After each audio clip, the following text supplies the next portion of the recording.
Hey, what's up everyone? How you doing? Welcome to another reaction video for today, and it's time to get sad. You're gonna cry for this one. Maybe, actually. This is the saddest moments in YouTube history. Oh, I have no idea who any of these people are. Well, actually, is that Linus Tech Tips? I don't know. It looks like Linus in the front. I know who that is on the right. Vaughn something. So I do know them, but whatever. Anyway, I'm assuming that's Linus. I don't know. It could be just somebody else. I have no idea. Anyway, so let's get to it. Let's check this out. Oh yeah, Linus Tech Tips. Let's see. Yeah, there you go. I was right. Anyway, let's get to it. It's our SunnyV2 video. I'm interested. So link in the description. I said before, I'm only going to cover the ones that I'm actually interested in watching. I'm not going to cover every single one. As long as it's like, oh, okay, I'm in. Then I'll watch it. Anyway, link in the description. 3, 2, 1, play. From Jake Paul to Joe Rogan, these are YouTube. Yeah, that is the saddest moments ever. Anything Jake Paul related. YouTube's saddest moments, with Linus Tech Tips starting our list with this iconic live stream. He was supposed to be celebrating 10 million subs, yet Linus began the stream with a pretty somber tone. So yeah, I don't know how it all happened. I've got this following of literally 10 million. And it kind of feels like luck sometimes. I'm probably more like you guys than you realize. He'd talk about the pressure his work put on his family. I mean, every time my wife would ask me, how long do we need to keep doing these kinds of hours? Like, how long do we need to keep pushing like this before we can just back off and like have a life? I started with, hey, look, I'm gonna slow down when we have kids. And I said, just say a couple hard R's and it'll be fun. Hey, thanks for basically soloing our first kid. Tell you what, I'll slow down. That video is ridiculous, by the way. Hey, that proves that he is very pure, let's just say that he thought that was the hard R. Well, compared to if you knew what the actual hard R was. To be fair, when I was growing up, whenever I said hard R, that meant R-rated movie. Violent R-rated movie. And that's what it always meant growing up. Not anything else. When we have a second one. And then I said I'd slow down when they're old enough to remember that daddy was always working. And then I said I'd slow down when they got to the age where they really need parent involvement to help them with their homework or their sports club or whatever else. With a story about Make-A-Wish, then bringing Linus to tears. I had a pretty life-changing experience a little while ago. The kid in question was too sick to travel, and they asked if I could record a personalized video for him. So I picked up my phone, I pointed at myself, and I just tried to think of something to say, and I couldn't. And I looked at their guidelines, and it had just the most useless stuff in it. It was like, be upbeat, and don't talk about death. Be upbeat. And I was just like, this kid's 12. He's like dying of leukemia. Oh, damn, bro. What? Damn. Last thing I can do right now is be upbeat. The only thought going through my head is like, everyone and everything I know is gonna die. All I could see in the photo album was my kids. The whole thing made me question 10 million. Ironically, the thumbnail became a viral meme, leading to comments such as, came for the memes left with emotions, I'm not crying, I'm just water cooling my eyes, and we're all gonna die. 9, Bradley Martyn. No, that was Fast and Furious 7, no offense. Brad lost his dad and Logan at the age of only 6, which is understandably something he struggles to talk about. That's the thing, when I think about my dad. Although the saddest example was during his podcast with Tyler Perry. Oh, what the hell? I don't want to cry. But why would you even hold it? However it feels, you should let it out. Don't do that, I was crying while watching Boo 2. Let it out how it comes. I went Boo-hoo 2. That movie fucking sucks my balls. Brad was thanking Tyler for some advice he'd given earlier. People get so caught up in where they're at and in the moment of like the negative and the darkness and the evil, and they don't see the light. It wasn't as simple as what I thought it was then, which was my father didn't love me. Yeah, I'm not good enough. And I built up so many walls and who I was. It's crazy looking back now how much it affected even my personal relationships, my intimate relationships, my relationships with my family, friends, everything. And was able to end the moment with an excellent silver lining. Everything that we go through, every hardship, every downfall is going to be a new opportunity to learn and to grow and to become better. Hey, Joe Rogan. Okay, On episode that was quite a cut. 1123 of the Oh no, Kevin Smith cried? No way. Get out of here. Joe Rogan Experience. He and Kevin Smith were talking about it's me, Kevin Smith, man. Their pets when Joe passively mentioned he saw a veterinarian cry. He's the only vet I've ever had cry with me. Over what animal? I had a puppy that had distemper. Ah, man, the puppy just, after like a couple of days of being at the house, would have these seizures, like violent seizures. And then I had a dog growing up that had always would have seizures. The end, it was having them. Lived a long time though. As a result of the dog's condition, it had to be put down. I held the dog, I placed him down, I gave him a kiss, I said goodbye. And he put the needle in the dog and put the dog to sleep. Then we both went outside, man. He was just crying, just weeping. He was killed by a drunk driver. The vet was? Yeah. That was, whoa, really? That was a rough one. I got an email wow. from his daughter. Super good dude, man. Leading Kevin to share a similar story. It's such a weird relationship where one day you're like, I love you to death and I love you so much I have to kill you. And that last fucking hour was like probably hands down the most difficult hour of my life, man, because we all knew what was coming. And you're programmed to stop that at all costs. You're programmed to keep people around, keep yourself around. 7. Lofe. As a YouTube prankster... This video is fucking sad. What the fuck? Dogs? Come on, someone throw a pie.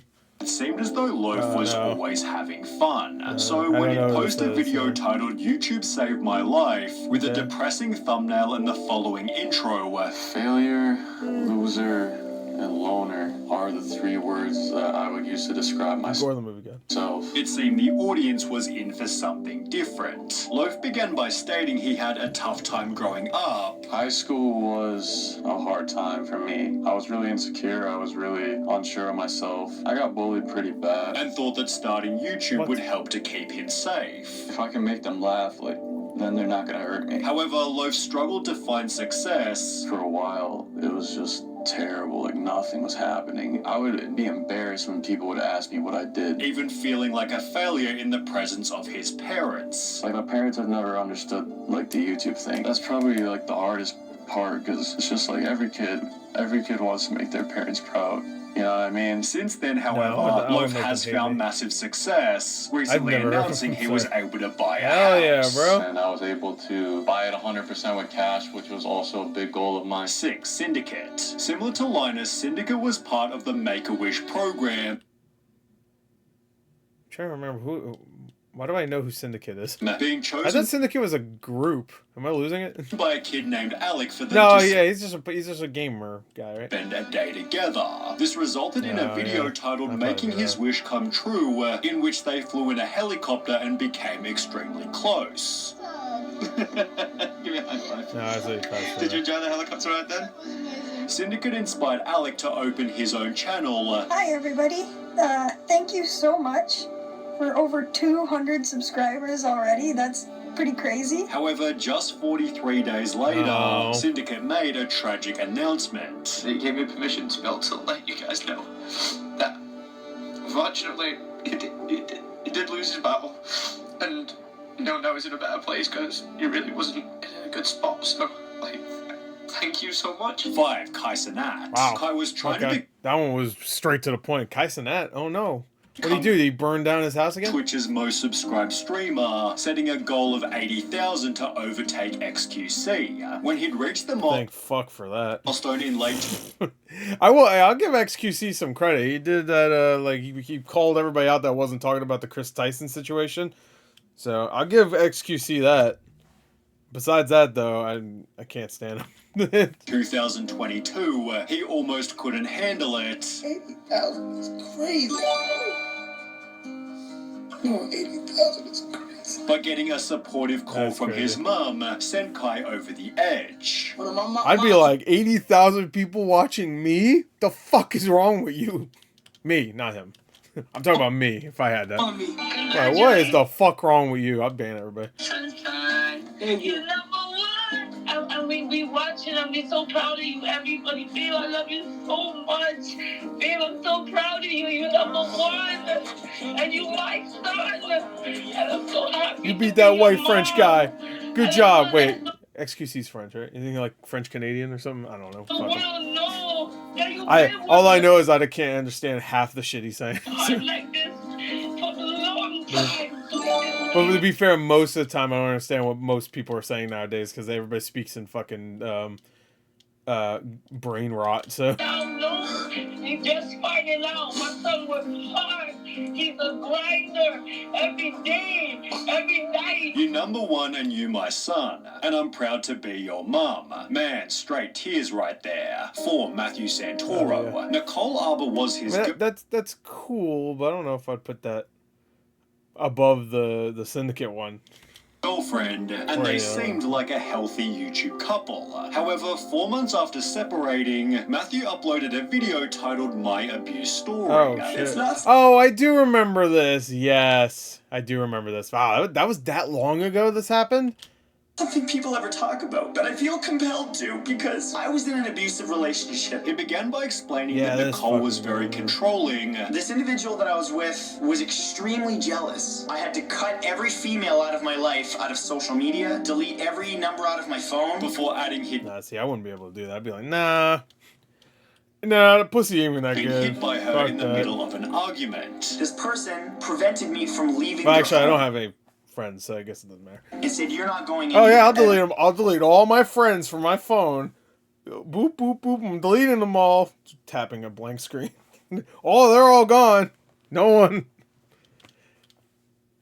At which point I was hit in the face. They're gone. This caused Matthew to break down crying. And it's something that men never talk about. Because we're made to believe that we're supposed to be strong. And I never talked about it because I thought that no one would believe me.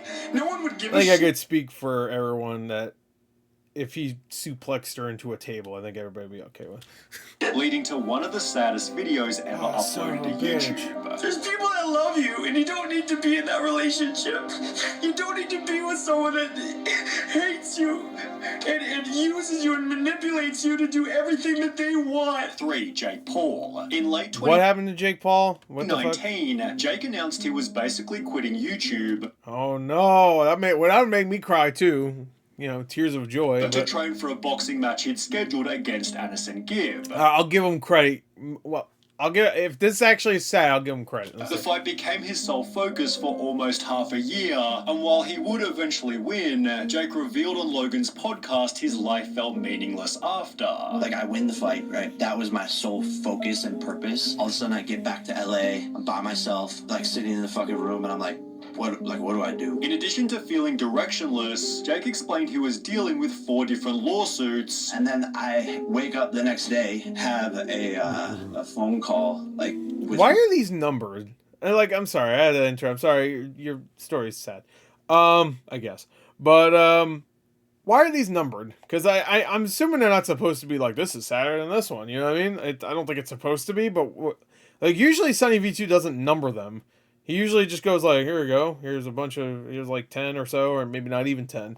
Because it feels weird to number these. I'm sure he's not saying that this one's sadder than this one, but it's very strange to count them down like this. Because so far, there's no way in hell this is sadder than the Syndicate one, but any of the other ones, even Linus Tech tips. My lawyers for one of the lawsuits for literally like... All right, well, I'll give him credit though. Let's see. Like something I did not do. And it goes back to like people just like attacking Jake Paul. And, like, wanting to see me fail for literally, like, fucking nothing. Like, they're suing me. I don't want to see you fail. I just don't like you. For something I didn't do. Like, I'm God. And then... You're good. Take a break. Yeah, take a breather. We can sit for a second. Which consumed not only his life, but his family's as well. My mom is, like, spending hours of her day when she's retired. She's in Hawaii. And they're like, yo, your son has to pay this. Like, it just looks so stupid. 2. DanTDM. I mean, yeah. I would not say that's... Yeah, it's weird. All right, Ben's dog Ellie was a staple in his videos ever since he got her back in 2013. Doggy. She helped Dan film reaction videos, fashion shows, and even Minecraft content, stealing the hearts of up to 30 million viewers. So when he'd upload a video titled Goodbye Ellie, Dan and his audience would... I have no idea who DanTDM is. Totally devastated. TDM. Yesterday, unfortunately, Ellie died. It explained exactly how Ellie passed. Stings even more because she went in for an infected tooth, so she had to go in for an operation, and she just didn't wake up. Just before we got the phone call that happened, we were already planning like how we were going to work out picking her up when our operation is finished, and then you just get hit with that. Calling the loss one of his most difficult challenges. I know it's a dog, but for us, it's like it's a member of our family, and I'm very lucky. I haven't had a lot of loss in my life, so this is probably the one that's been the hardest. Like, my heart literally hurts. 1. Theo Von and Sean Street. Yeah, I was like, wow. There's been many a sad moment on Theo Von's podcast. Oh yeah, dude. Where did Theo Von come from? Like, was he just another YouTuber, or was he already like a comedian that kind of shifted to YouTube? Around here every week. Sorry. That's beautiful. Yet few compare to episode number 476. Theo and Sean began discussing their childhoods. I used to always sleep in my mom's room because I thought my dad was gonna kill my mom. So like I would like sleep by the door. I sleep to make sure she was all right. Yeah, I'd sleep under the bed. You know, I'd sleep by the door. Yet Sean couldn't finish his story as it was simply too traumatic. I remember I stopped believing in God, man. Like I had fucking yeah, it's crazy, dude. Oh. Yeah, I'm sorry, bud. So, I'm sorry, bud. Yeah, that's rough, bro. Yeah, Sorry, bud. don't put your foot on. Too. That's all good, dude. We don't have to talk, man. I can just sit here with you for a minute. I can just sit here. We can just sit Nah, here. it's all good, dude. It takes a second to just process it. Leading Theo to comfort him by offering his own story. I remember being so scared when I was a kid. Like I was saying, like I remember hearing that like animal pizza when another animal wouldn't come. So I would stand up on my bed at night and I would pee around my bed in a circle because I was afraid that things were gonna get me. Shit, who were you afraid? Like any particular? Just everything. Okay. I mean, I was just afraid of everything. Mostly the goblins, though. You do fucking goblins? You were afraid of goblins too? Dude, if goblins existed, fuck, bro, I don't know what I'd do. That's how you diffuse a stupid... I mean, that's how you diffuse a sad moment with a stupid moment. I mean, those were sad, for sure. I was actually surprised by that. I knew the Linus Tech Tip stream was a thing. I knew it was sad, but I wasn't expecting it to go there just from the little clips I saw. I never watched that, obviously. Like, I watch Linus Tech Tips, but I'm not a tech guy, so just randomly I'll be like, I'll watch, which cheap-ass 4K television is the best one. I watch a lot of those videos, especially, like, leading up to getting an OLED 4K TV. I watched a bunch of Linus Tech Tip shit. Most of it had nothing to do with the monitor, but I got addicted. So, or not monitor, but you know what I mean.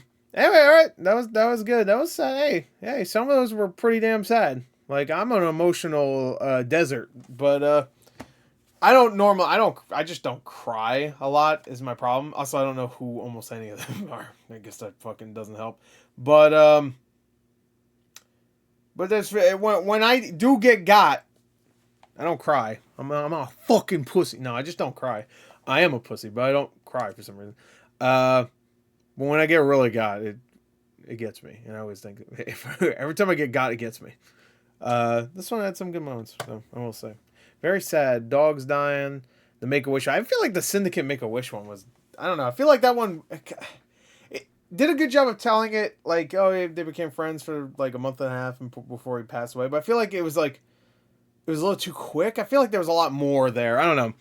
Like, a lot more in that video, too. Like, we kind of, like... All right, anyway, moving on to whoever was next. Joe Rogan, maybe? I don't know. No, I don't think Joe Rogan was the next one. That one was really good, though. The reveal that the veterinarian died also later. That was good. Kevin Smith. I'll allow Kevin Smith to cry there. He always cries for anything. But I'll allow that one. That one makes sense. Anyway, saddest moments in YouTube history. It was pretty good. That was good. Anyway, that's it. Bye.